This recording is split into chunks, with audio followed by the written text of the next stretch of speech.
We're going to cut away from Doug really quickly to turn to Jens Stoltenberg, the head of NATO, who is speaking from NATO's headquarters in Brussels. Take a listen. Ukraine now and for the future. Our new concept will guide us in an era of strategic competition. I expect it will make clear that allies consider Russia as the most significant and direct threat to our security. It will address China for the first time and the challenges that Beijing poses to our security, interests and values. It will also cover our evolving approach to a number of other threats and challenges, including terrorism, cyber and hybrid. At the summit, we will strengthen our forward defences. We will enhance our battle groups in the eastern part of the alliance up to brigade levels. We will transform the NATO response force and increase the number of our high readiness forces to well over 300,000. We will also boost our ability to reinforce in crisis and conflict, including with more pre-positioned equipment and stockpiles of military supplies, more forward-deployed capabilities like air defense, strengthened command and control, and upgraded defense plans with forces pre-assigned to defend specific allies. These troops will exercise together with home defense forces, and they will become familiar with local terrain, facilities, and our new pre-positioned stocks, so that they can respond smoothly and swiftly to any emergency. Together, this constitutes the biggest overhaul of our collective defense and deterrence since the Cold War. And to do this, we need to invest more. Today, we are releasing new defense spending figures. They show that 2022 will be the 8th consecutive year of increases across European allies and Canada.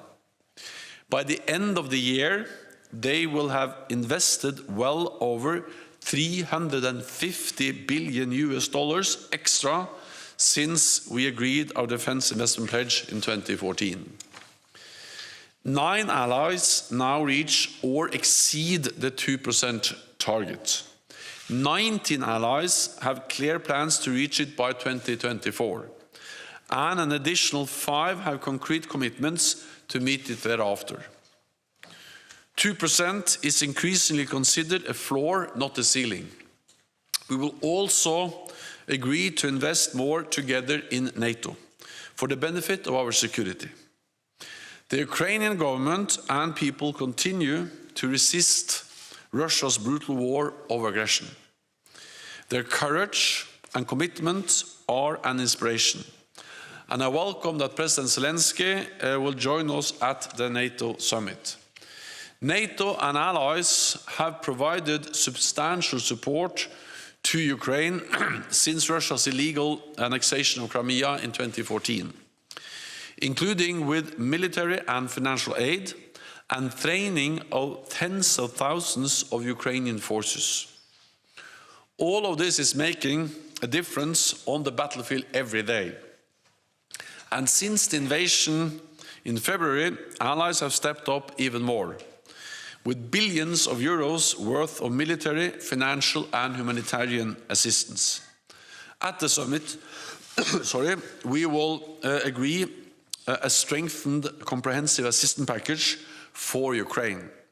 This will include substantial deliveries of support in areas like secure communications, anti-drone systems and fuel. Over the longer term, we will help Ukraine transition from Soviet-era military equipment to modern NATO equipment, and further strengthen its defense and security institutions. At the summit, we will also take decisions to continue adapting NATO, including with a new €1 billion NATO Innovation Fund to invest in dual-use emerging technologies. And on climate change, we will agree to cut greenhouse gas emissions for NATO as an organization. We will also deepen our cooperation with NATO's closest partners. I welcome that Australia, Japan, New Zealand, and the Republic of Korea will join us for the first time at our summit.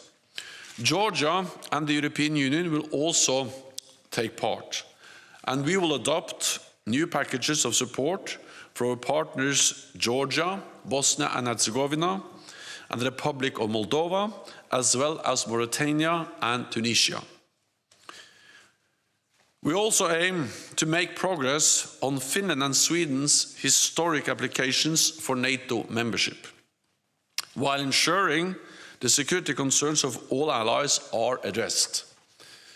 I spoke with President Erdogan on Saturday, and I will meet with Prime Minister Andersson later today. I'm glad that President Erdogan, President Niinistö, and Prime Minister Andersson have accepted my invitation to meet in Madrid tomorrow. And today we are hosting another meeting of senior officials from all three countries here at the NATO headquarters. Finally, allies will discuss threats and challenges from the south. We will recommit to the fight against terrorism, address the food crisis caused by Russia's invasion of Ukraine, and consider our response to Russia and China's increasing influence in our southern neighborhood. Above all, we will reaffirm that the transatlantic bond remains the bedrock of our security. Europe and North America together in NATO. And with that, I'm ready to take your questions. Okay, we'll go to Bloomberg in the second row.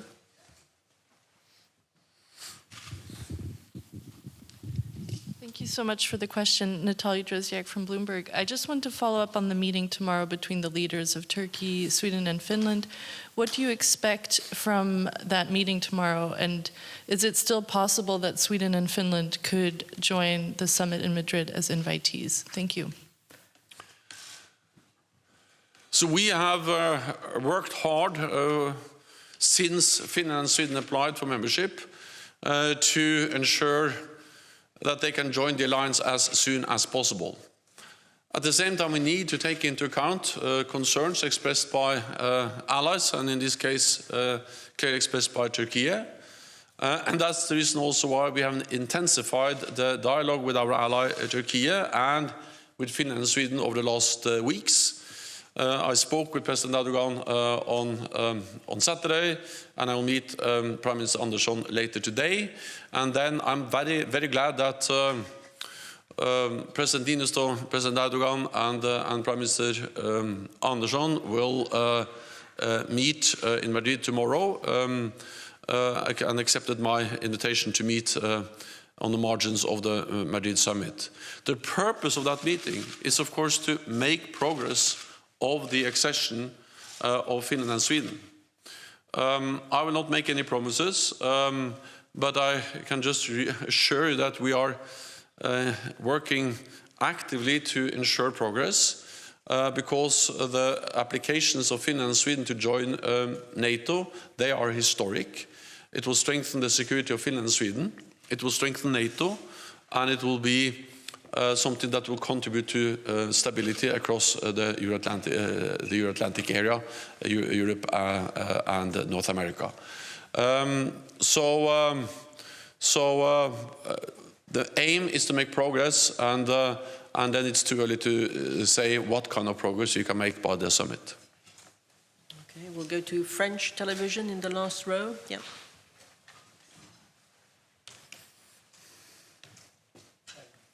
Thank you for the question. Julien Gasparuto, France Télévisions. There are a lot of tensions around Kaliningrad.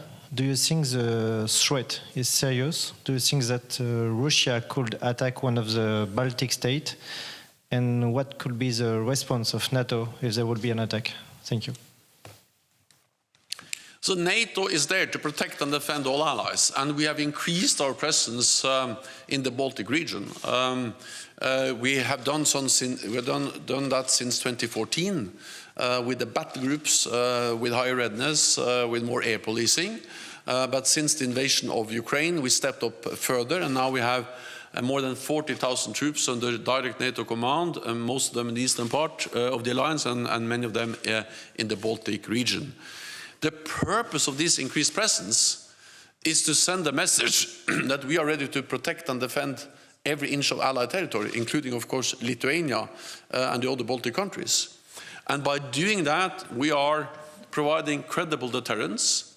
And the purpose of credible deterrence is not to provoke a conflict, but to prevent a conflict, to prevent Russia or any other potential adversary from attacking a NATO allied country. And I'm confident that Moscow, President Putin, understands our collective security guarantees, understands the consequence of attacking a NATO allied country. It will trigger a response from the whole alliance. And to underpin that message, we have increased the presence. So that's the main message, is that we will defend, and by sending that message clearly, we are actually preventing an attack.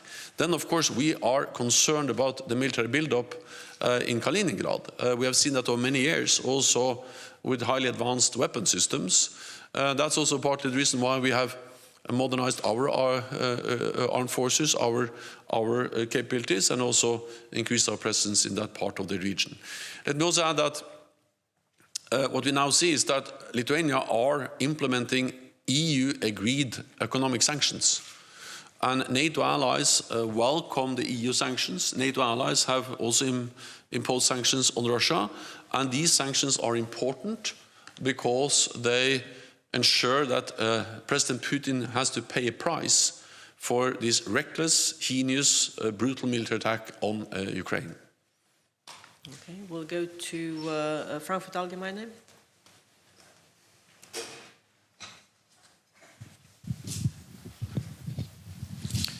Thanks a lot. Thomas Kutschka, Frankfurt Allgemeine Zeitung.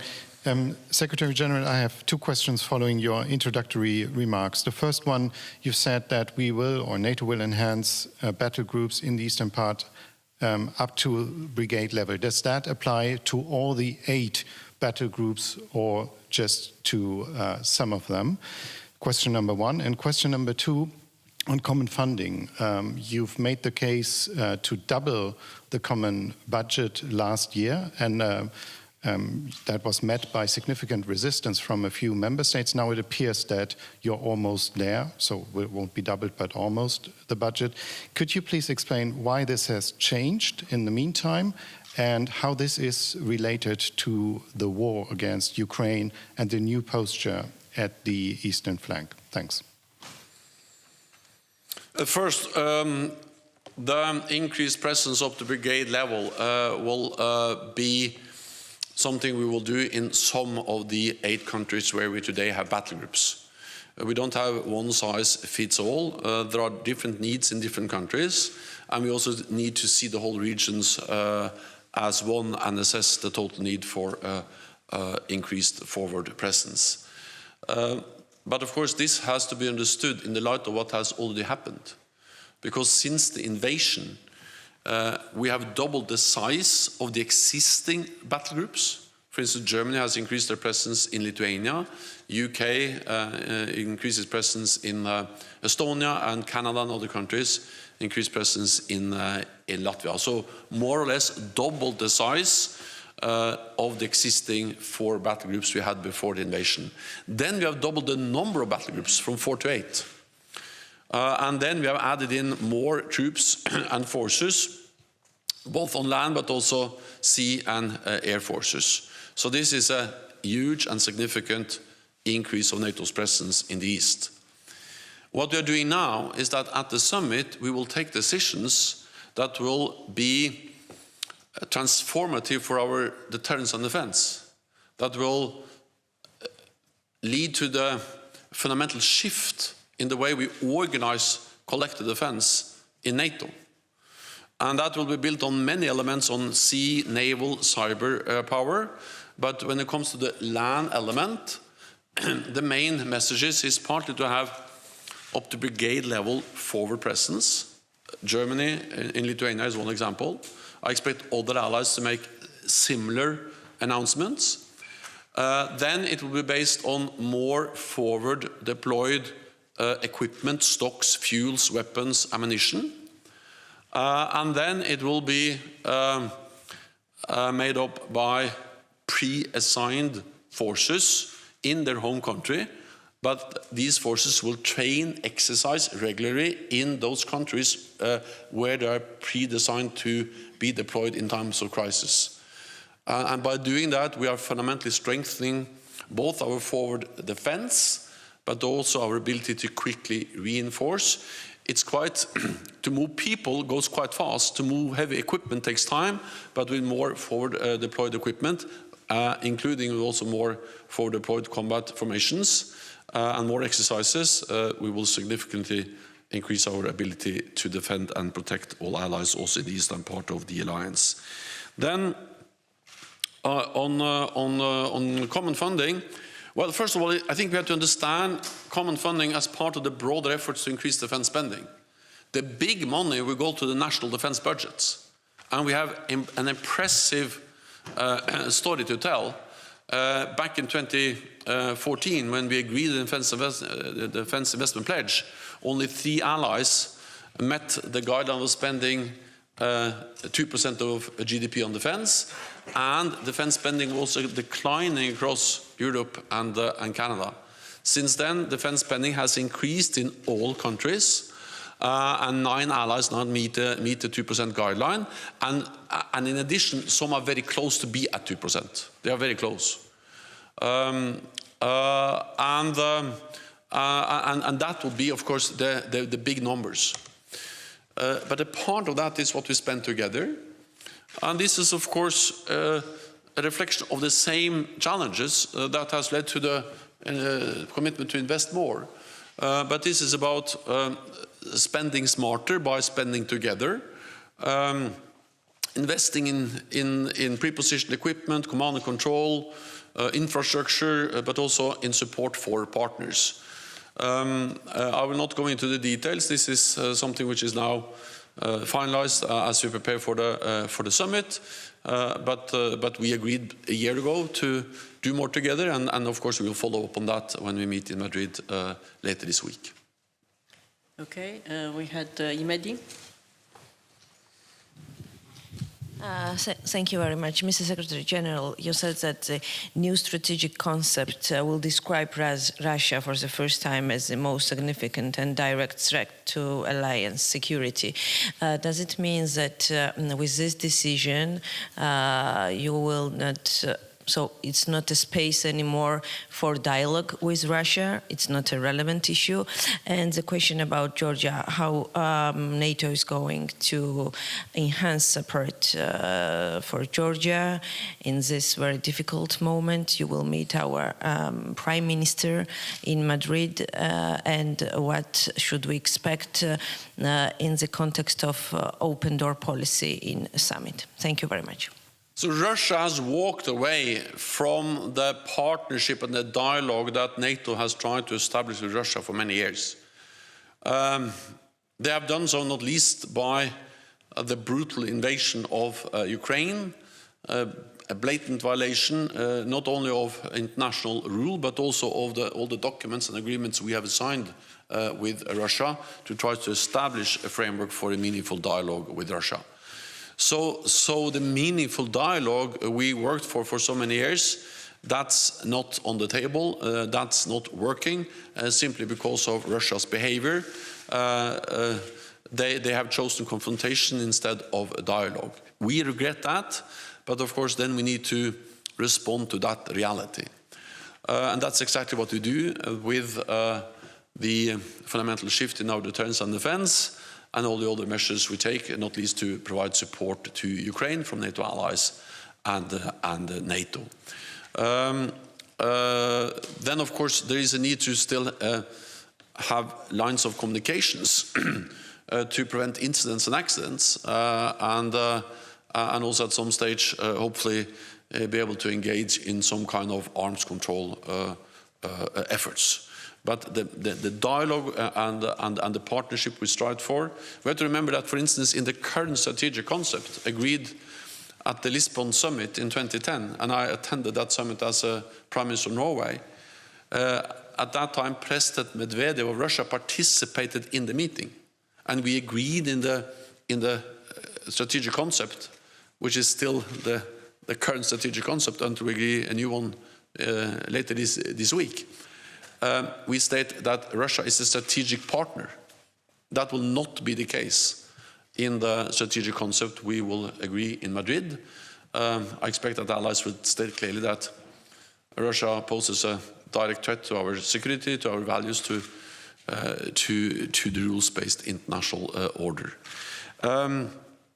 Then on support for Georgia, I think that if there's any lesson learned from the invasion of Ukraine, a close and highly valued partner of NATO for many years, is the importance of provide support now, early.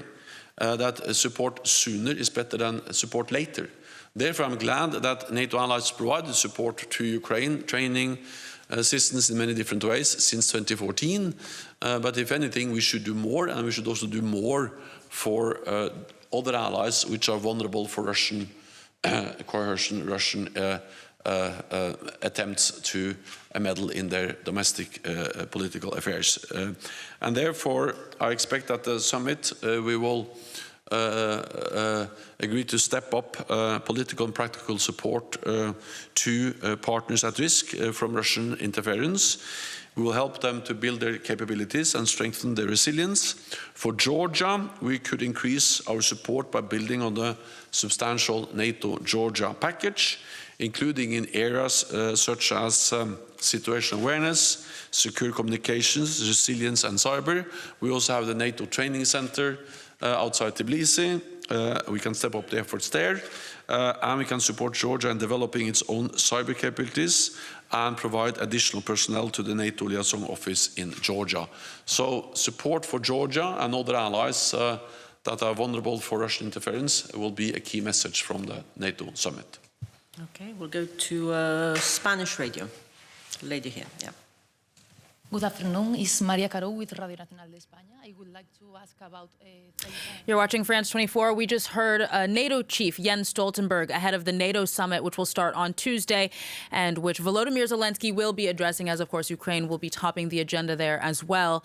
Now, in a summary of what to expect at that summit, Stoltenberg said that the alliance will make a statement that it considers Russia the most significant and direct threat to NATO's security, adding that it is taking steps to address the Kremlin's military buildup in Kaliningrad as well. He did specify that the purpose of those measures is not to provoke, but to prevent Russia or any other potential adversaries from attacking NATO or its allies. Now, on Sweden and Finland's bids to join, Stoltenberg said that diplomats from Sweden, Finland, and Turkey will be meeting in Brussels tomorrow, all in an attempt, of course, to help those Nordic countries join the alliance as quickly as possible while taking Turkey's concerns into account. Stoltenberg, though, cautioning that he cannot make any promises on that front. Now, he also outlined other measures that he said in total will constitute some of the biggest changes that NATO will be making since the start of the Cold War.